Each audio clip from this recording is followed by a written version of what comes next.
Assalamualaikum warahmatullahi wabarakatuh. Perkenalkan saya Iswandriani. Di sini saya akan sedikit menjelaskan tentang materi sentrifugasi untuk memenuhi tugas pemisahan. Baik, kita mulai saja. Pengertian sentrifugasi adalah proses pemisahan partikel berdasarkan berat partikel tersebut terhadap densitas layangnya atau buoyant density. Dengan adanya sentrifugasi, maka akan terjadi perubahan berat partikel dan keadaan normal pada 1 kali gram sekitar 9,8 meter per second kuadrat menjadi meningkat seiring dengan kecepatan atau sudut kemiringan perputaran partikel tersebut terhadap sumbunya. Nah, di sini ada contoh dari alat sentrifugasi. Fungsi dari sentrifugasi sendiri adalah yang pertama adalah pemisahan padat cair-padat, padat cair-cair, dan padat-padat cair. Yang kedua yaitu menghilangkan partikel kebesaran dan asing atau degrading. Yang ketiga, klasifikasi urutan berdasarkan ukuran dan densitas. Yang keempat, penebalan atau menghapus konsentrasi cair. Dan yang terakhir yaitu pemisahan kotoran dengan mencuci atau pengenceran atau repulping. Nah, di sini ada macam-macam sentrifugasi. Sentrifugasi sendiri terbagi atas dua macam. Yang pertama, sentrifugasi diferensial. Sentrifugasi diferensial adalah pemisahan dicapai terutama didasarkan pada ukuran partikel dalam sentrifugasi diferensial. Dan yang kedua yaitu sentrifugasi gradien densitas. Metode yang disukai untuk memurnikan organel subseluler dan makromolekul. Sentrifugasi gradien ini terbagi atas dua. Yang pertama, sentrifugasi zona tingkat. Dan yang kedua yaitu sentrifugasi isopiknik. Nah, di sini ada contoh-contoh dari masing-masing sentrifugasi. Macam-macam sentrifugasi.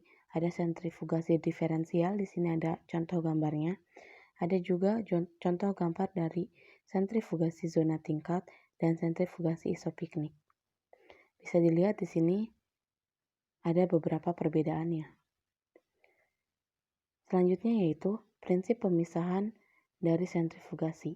Yang pertama, partikel yang densitasnya lebih tinggi daripada pelarut turun atau disebut dengan sedimentasi, dan partikel lebih ringan mengapung ke atas. Perbedaan densitas yang tinggi membuat partikel bergerak lebih cepat. Jika tidak terdapat perbedaan densitas atau dalam keadaan kondisi isoponik, partikel tetap setimbang. Selanjutnya, pemisahan sentrifugal menggunakan prinsip di mana objek diputar secara horizontal pada jarak tertentu. Apabila objek berotasi di dalam tabung atau silinder yang berisi campuran cairan dan partikel, maka campuran tersebut dapat bergerak menuju pusat rotasi. Namun hal tersebut tidak terjadi karena adanya gaya yang berlawanan yang menuju ke arah dinding luar silinder atau tabung yang disebut gaya sentrifugasi. Gaya sentrifugal menyebabkan partikel-partikel menuju dinding tabung dan terakumulasi menjadi endapan. Di sini ada prinsip umum dari sentrifugasi.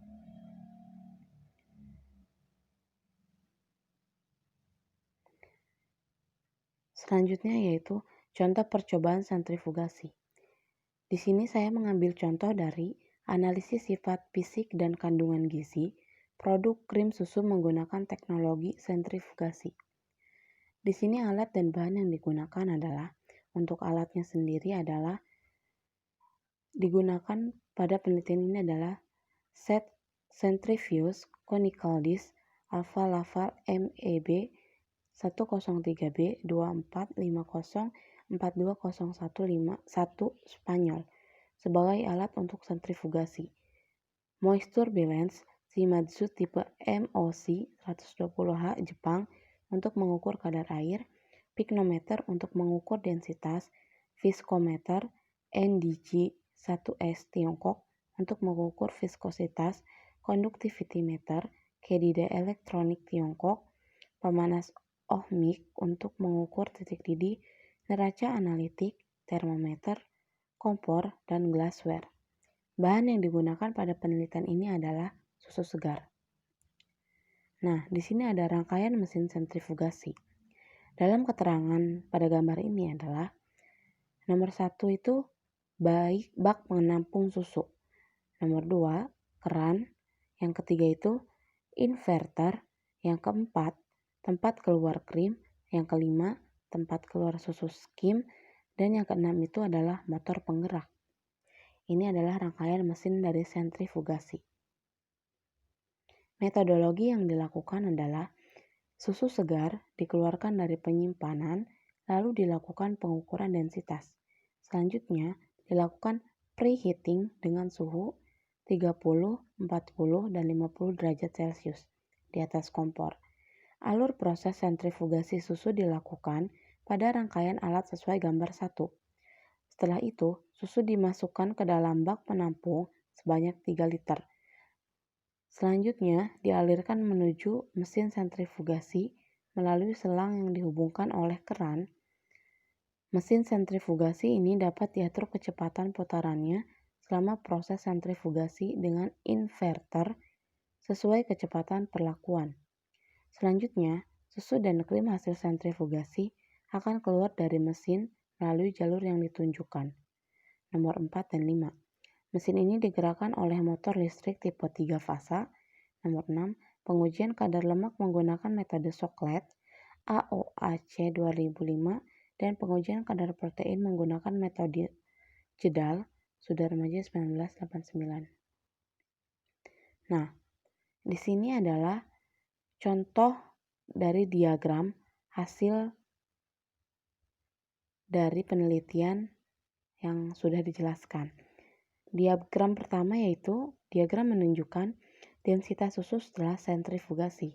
Sedangkan diagram kedua menunjukkan viskositas susu setelah sentrifugasi.